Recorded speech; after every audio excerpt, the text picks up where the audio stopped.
सुन ना रहे हो हमें कि जो है ये वाला टाइम फ्रेम, बस हमें विजिलेंट रहना है, हमें चौकन्ना रहना है। और मुझे फरिया जो सबसे प्यारी बात आपकी वसातत से लोगों को कहनी है, मेरा सपना था कि हम एक कौम होके सोचें। टीवी ऑन करते थे, कभी किसी जमात के झंडे, कभी किसी जमात के झंडे। मैं रब की इतनी शुक्रगुजार हूँ, टीवी ऑन करते हैं तो पाकिस्तान का झंडा नजर आता है, किसी की बात सुनते हैं तो पाकिस्तान की बात नजर आती है। और यही मैंने कहा था बहुत सारी पेशगोइयों में कि ये एक आखिरी साल है फरिया, वार्निंग, अगर हम एक कौम अब भी ना बने तो फिर कभी नहीं बन पाएंगे। तो बिल्कुल सही। मैं कहती हूँ यहाँ पे रब के आगे सुरखरू है कि एक कौम बनने का सफर तो बिल्कुल ठीक है, और शुरू हुआ हम ये लोगों यकीनन का। बहुत बड़ी खबर है। पाकिस्तान में चेंजेस तो आए हैं। गुलाम अब्बास साहब, आपने कहा था कि एक जी प्रोग्राम और करने पर आप मजबूर हो जाएंगी। So now we doing this program. हमने सोचा नहीं था कि एकदम से पाकिस्तान साउथ एशिया में एक इम्पॉर्टेंट पोजीशन में आएगा, बट आगे आपके ख्याल से जी सस्टेन जी करना होगा। सामिया साहब, अब हम ज़रा गुलाम अब्बास गुल साहब से भी बात करें। सो ये बताइएगा कि आपको क्या लगता जी है जी कि इस वक्त पाकिस्तान इंडिया के मामलात ठीक होंगे या मज़ीद ख़राब होंगे? बिस्मिल्लाहिर्रहमानिर्रहीम। बहुत शुक्रिया फरिया। आपका प्रोग्राम वैसे भी बड़ी जगहों पे रिपोर्ट हो रहा है, बड़ी बड़ा जगहों पे अच्छा। आप डरा रहे हैं नहीं, या बता रहे हैं? बता रहा हूँ, मतलब बाकायदा कहते हैं कि फरिया का प्रोग्राम जो है उसमें बड़ा एक मुस्तकिल मिजाजी से बात की जाती है और एक सॉलिड बात की अब जाती तो है। काफ़ी साल हो गए, हाँ जी। हम उसको रीथिंक कर लेते हैं, रिविजिट भी कर लेते हैं। जी, असल में आपको पता है कि यकम जनवरी को जब मैंने आपके ही प्रोग्राम में प्रेडिक्शन की थी कि 16 मई तक जो है पाकिस्तान के हालात बहुत ख़राब रहेंगे और उसमें ऐसी ख़राबियाँ आएंगी, ऐसा प्रेशर आएगा, वहाँ पे मैं ये जंग का लफ्ज़ नहीं इस्तेमाल कर सकता था क्योंकि ये जो है ये एक नेगेटिव पोज देता और वैसे ही परेशानियाँ जो हैं वो बहुत ज़्यादा थी। उसमें दो ऑप्शन थे कि एक तो हुकूमत के ऊपर बड़ा प्रेशर आएगा, हो सकता है कि वो 16 मई से पहले चली जाए अगर उन्होंने सही फ़ैसले ना किए, और अगर उन्होंने सही फ़ैसले कर लिए और 16 मई का टाइम गुजार लिया और उसके बाद यही टीम पाकिस्तान के लिए 5 साल के लिए काम करेगी और यही आर्मी चीफ जो है, मेरी तो प्रेडिक्शन है कि 2030 तक तो मैं इसको देख रहा हूँ, उसके बाद देखते हैं अल्लाह पाक कितना इसको ज़िंदगी और सेहत और बेहतर कारकर्दगी के लिए पाकिस्तान की खिदमत ये कर सकते हैं।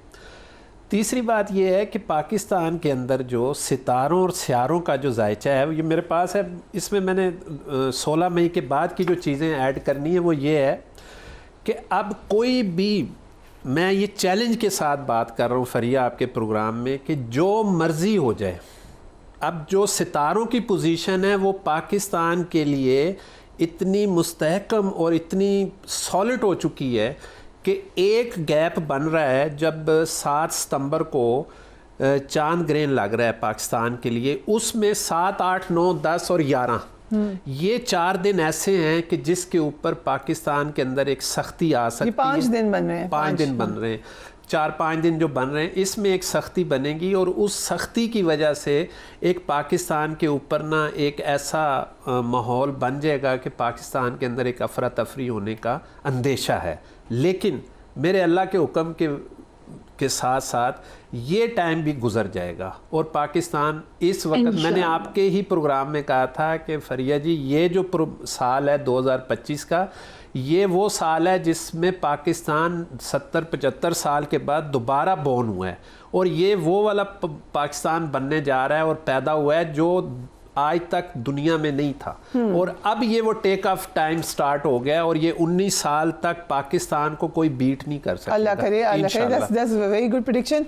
सामिया साहिबा, मोदी जी के तो नहीं आपने कोई देखे सितारे या कोई उनके नहीं, बड़ी वर्किंग की। फर्स्ट ऑफ मई को एक शो जो मेरा हिट किया बिलाल कुतुब साहब के साथ था, मैंने उसमें कहा था कि मोदी साहब के जायचे पे मैं पूरा होमवर्क करके गई थी। तो मैंने 1 मई की प्रेडिक्शन ऑन एयर है फरिया जी, मैंने कहा था मोदी तो अपनी जाल में फंसने जा रहा है, ये कंट्रोवर्शियल होने जा रहा है, इसको अपने ही मुल्क के अंदर अंदरूनी हालात में बहुत सारी मुश्किलात का सामना आएगा और पाकिस्तान के लिए सबसे खुश आइन सिचुएशन है कि मोदी अपने ही ट्रैक में खुद ही फंसने जा रहा है। जो गड़ा हमारे लिए तैयार किया था उस गड़े में वो खुद गिरने जा रहे हैं।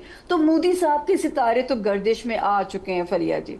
और वैसे भारत एज अ कंट्री आपको क्या लग रहा है, पाक भारत जंग के हवाले से देखिए, मैं ये बिल्कुल आपने अच्छा सवाल किया ये, क्योंकि दो प्रेडिक्शन ऑलरेडी ये भी ऑन एयर हैं। इंडिया और अमेरिका में रिसेशन बहुत ज़्यादा एक्सपेक्टेड है, क्योंकि जो न्यू वर्ल्ड ऑर्डर या न्यू वर्ल्ड अलाइंसेस बनने हैं जिसमें ट्रांसफॉर्मेशन होनी है, जिसमें अब तो मुझे पहले क्लैरिटी नहीं थी, मैं कहती थी या रशिया या चाइना, तो मुझे बाय द टाइम क्लैरिटी होती जा रही है कि China will be the new super power आने वाले वक्त में जो है। तो इन दो ममालिक में तो रिसेशन एक्सपेक्टेड है बिल्कुल, और इंडिया तो खुद अपने अंदरूनी हालात में फंसने जा रहा है। तो ये अल्लाह ताला के ऊपर ये इस मुल्क को रब दिया ही राखा ने, हमारे अपने को कर्म ऐसे नहीं है, रब दिया ही राखा ने। ये आप बिल्कुल ठीक कह रही हैं, हमने ऐसा कुछ नहीं किया, बट अल्लाह ताला ही बार बार हेल्प करते हैं। भारत में आप ही समझते हैं नरेंद्र जी की हुकूमत तब्दील हो जाए और शायद राहुल गांधी बन जाए प्राइम मिनिस्टर? देखें, 1 जनवरी को अगर हम फॉलो करें ना, उसमें मैंने कहा था कि जिन मुल्कों में 2024 में इलेक्शन होंगे ना वो प्रॉब्लम में आएंगे, कहा था आपने, और फिर मैंने ये कहा था कि 2025 में इंडिया की वो लाइनें ड्रॉ हो जाएंगी जिसमें इंडिया के 4 टुकड़े होंगे। ठीक है, वो लाइनें ड्रा होना शुरू हो गई हैं। अच्छा, इस पे हम एक डिटेल्ड एनालिसिस भी कर रहे हैं, ये जो आप बात कर रहे हैं, कितने डिवीजन हो सकते हैं भारत के? जो पहली लाइन ड्रॉ होने जा रही है वो सितंबर में पाकिस्तान इंडिया के अंदर जो है 2 बड़े टुकड़े अलग होने जा रहे हैं। एक खालिस्तान बनने जा रहा है, उसकी बकायदा आपको खुशखबरी मिलने जा रही है। ये सितारे मैं बता रहा हूँ, मेरा कोई सियासी वो नहीं है, क्योंकि जो लाइनें वहाँ सितारों के हिसाब से बन रही हैं, खालिस्तान और कश्मीर आपके हिस्से में आने आ रहा है। तीसरा टुकड़ा बनेगा 2026 में जाके, नवंबर में जाके, और वो ऊपर जो बंगाल का एरिया है उस एरिया में एक लाइन बनेगी, और तीसरी लाइन जो बनेगी वो आपके नीचे राजस्थान के साथ जो है गुजरात और राजस्थान का एरिया कुछ बनेगी। इस तरह पाकिस्तान इंडिया के, सॉरी बार बार पाकिस्तान का वो निकल जाता है, उसके इंडिया के जो हैं वो 4 टुकड़े होंगे। और इंडिया की इकॉनमी जो आप देखेंगे इंशाल्लाह 25 के आखिर तक बिल्कुल नीचे चली जाएगी और पाकिस्तान अपने पूरी हाइट पे होगा और बहुत अच्छी कामयाबियों में के साथ वो होगा इंशाल्लाह। Okay, very very good. और मोदी का जो सवाल था, असल में मोदी सरकार जो है, ये मैंने 1 जनवरी को भी कहा था कि 2025 मोदी के लिए सख्त तरीन वो होगा। इसमें एक योग लग रही है जो उसके नाम से लग रही है, मतलब है कि मोदी के उस योग क्या होता है? योग जो है वो मुख्तलिफ योग्स होती हैं, जो मुख्तलिफ समझे क्राइटेरिया होते हैं ऐसे कि जो उस बंदे को डैमेज करते हैं। तो मोदी का जो मैंने बनाया था जायचा, उसके अंदर 2 योग लगी हैं। 1 अप्रैल में लगी है जो उसने उसके ज़हनी तवाज़न को डिस्टर्ब किया हुआ है, और 1 सितंबर में लग रही है, और उसमें शायद उससे पहले मोदी साहब जो है वो रिज़ाइन करके चले जाएंगे।